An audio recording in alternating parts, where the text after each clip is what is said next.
Hello, hello, hello. Good afternoon. Welcome back to the show. This is the Box Hero Sports Show. Let's get straight to it. A couple of things today. We're gonna go over who I believe is gonna who's gonna win each NFL award. let's start with let's start with the Defense Rookie of the Year award. We have Amon Sauce Gardner. You have Aiden Hutchinson. You have Tyquan Woodland. All three of these guys I could see winning. All three of them had spectacular years, but me personally, I'm gonna go with Sauce. Um, I think Sauce had the better year, even though Woodland had the more interceptions. I just think Sauce is more of a lockdown type of corner. Um, he got the Revis Island type vibe going on. So I like Sauce to win Defensive Rookie of the Year. And Aiden Hutchinson is close too. Aiden Hutchinson had a great year as a rookie, man. Especially that game against Green Bay, man. Um, Even though he's from that team up north, he had a spectacular year. So I think um, Aiden and Tyreek, I think all these guys are going to be dangerous in years to come. Um, Offensive Rookie of the Year, you have Garrett Wilson, Kenneth Walker, and Brock Purdy. No shot Brock Purdy wins, right? I think he only played 5 games in the regular season, man. There's no shot he wins. Um, it'd be crazy if he did, but I don't think he should. I think that goes to Garrett Wilson. Um, there's a couple of guys on here that's missing, um, but I think it goes to Garrett. I think the way he turned around that Jets offense. Not to mention Olave is not on here, and the first rookie duo from the same school to reach 1,000 yards receiving. I believe Chris Olave deserves to be on here as well. Assistant Coach of the Year, you have Ben Johnson from Offensive Coordinator from Detroit. You have D'Amico Ryan, D coordinator from the San Francisco 49ers, and Shane, I can't pronounce that last name, OC from the Philadelphia Eagles. I'm gonna go with D'Amico, man. Um, I just believe that defense that the 49ers had this year was insane. Um, I just think he's going to be the next guy to get a head coaching position. He's at the top of mostly everybody's board, other than Sean Payton, obviously for obvious reasons. I just think D'Amico is going to be that next Mike Tomlin type of coach. Um, I think D'Amico can be that. Coach of the Year, you have Brian Dable, Doug Peterson, Cal Shanahan. I'm eliminating Cal Shanahan for the simple fact that his team was freaking stacked this year. You could put him up there because he had three starting quarterbacks. Jimmy G, Trey Lance, and now Brock. With Brock being the literal last pick of the draft, and he's almost in the Super Bowl with the third string, Mr. Irrelevant. So, but the team was just so stacked. Like I said, the defense, offense is going crazy this year. Dougie P, man, a battle between Dougie P and Brian Dable. I'm gonna go with Brian Dable because what a turnaround that New York Giants team. I don't believe anybody had that New York Giants team even sniffing the playoffs. You could say Dougie P because how um, Trevor Lawrence progressed during the year. I just think Brian Dable changed the Giants organization more than Doug Peterson changed the Jaguars. So I'm gonna go with Brian Dable for Coach of the Year. Comeback Player of the Year, we have Saquon, C-Mac, and Geno Smith. I'm going with Geno Smith.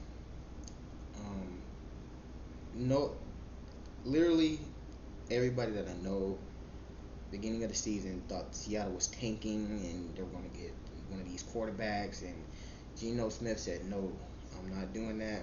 I'm coming here to play, and I'm coming here to get a bag next year, and I think that's what he's going to get. I think some team, I don't know if it's going to be the Seahawks, but some team is going to play Geno, which he deserves because he showed out this year, absolutely balled out this year. So I'm gonna go with Geno. Next up, we have Defensive Player of the Year. We have Nick Bosa, Chris Jones, the best D tackle in football. We get to that another day. And Michael Parsons is Nick Bosa, and it's not close. Um, Nick Bosa is the best player on the best defense, and he wreaks havoc. Um, you know, I kind of put Chris and Micah in the same category, but they both can disrupt a team's offense, but not like Nick can, especially coming off the edge. I think Nick Bosa is one of those guys. He's just one of those guys. Offensive Player of the Year, we have Pat, Jalen Hurts, Justin Jefferson, and Tyreek Hill. This is a tough one between two people. I'm either going with Justin Jefferson or Tyreek.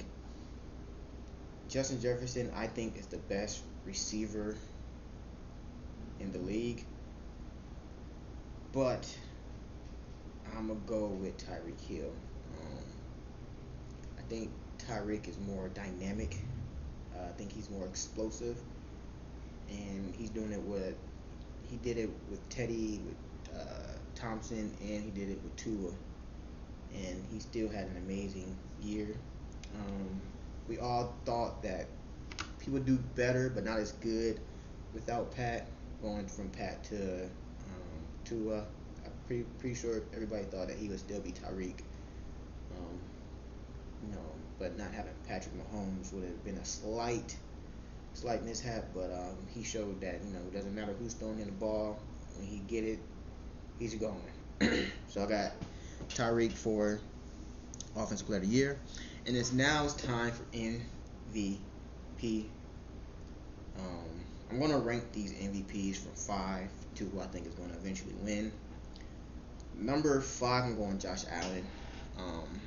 Josh Allen had a pretty good year. He had a rough patch in the middle of the season when he was throwing a pick a game in the red zone. Number 4, I'm gonna go Jalen Hurts because of the injury, man.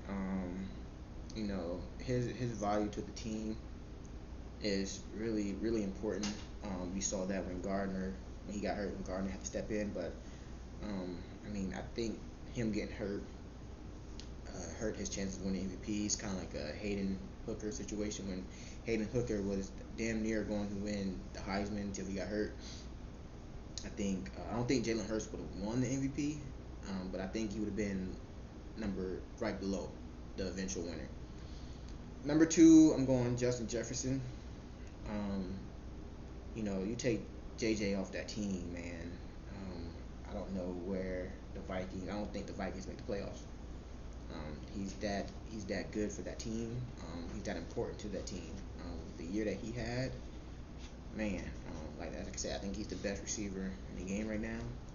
So I'm gonna go with Justin Jefferson, number 3. Number 2, and I hate to say it, is Joe Burrow. Y'all know I can't stand the Bengals or Joe Burrow. Not because I don't like them, it's because they're too damn good.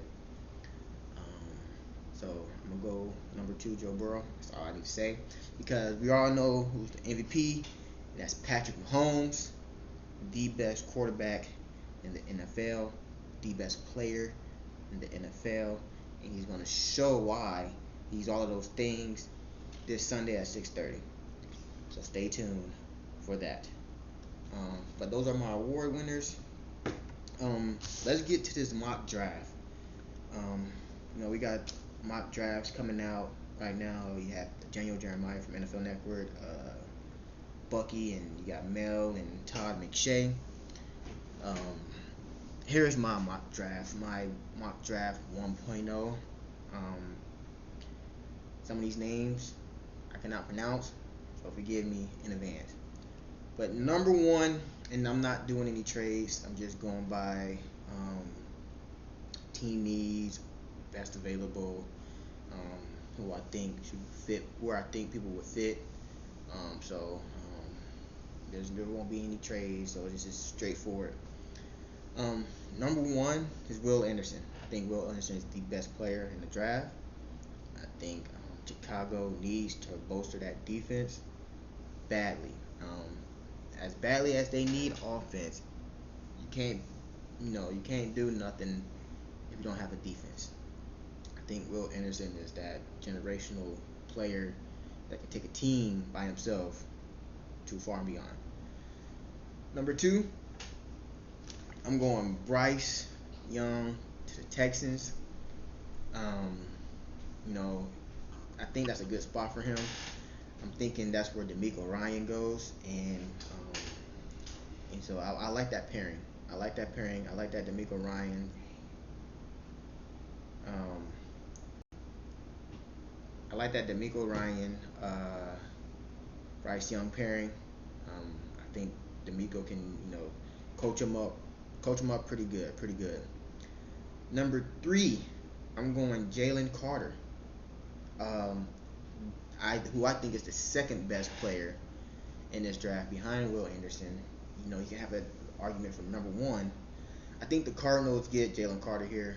Um, you know, their defense, especially up front, wasn't that good. Especially with JJ going. JJ retiring this year, they're going to need some help on that defensive line. I think Jalen Carter is a perfect pick for the Arizona Cardinals. Number four, the Indianapolis Colts, C.J. Stroud. Um, C.J. Stroud showed why he's the best quarterback coming out in this draft. With that game against Georgia, he should be a national champion right now. We'll get to that another day. But I think C.J. Stroud right here is a perfect pick for the Colts. Um, you like to think of him as a more athletic Jared Goff. Um, you know, Somebody that wants to stay and pass in the pocket, accurate, smart, somebody that's gonna do the dang thing.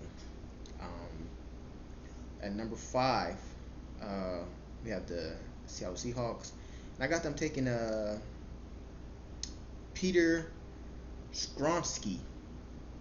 I got them taking Peter Skronsky. I didn't know what I wanted to do with the Seahawks this draft. Could have got a pass rusher. I just think you can't have more offensive line help. You can never have enough offensive linemen. So I got Peter Skronsky going to Seattle.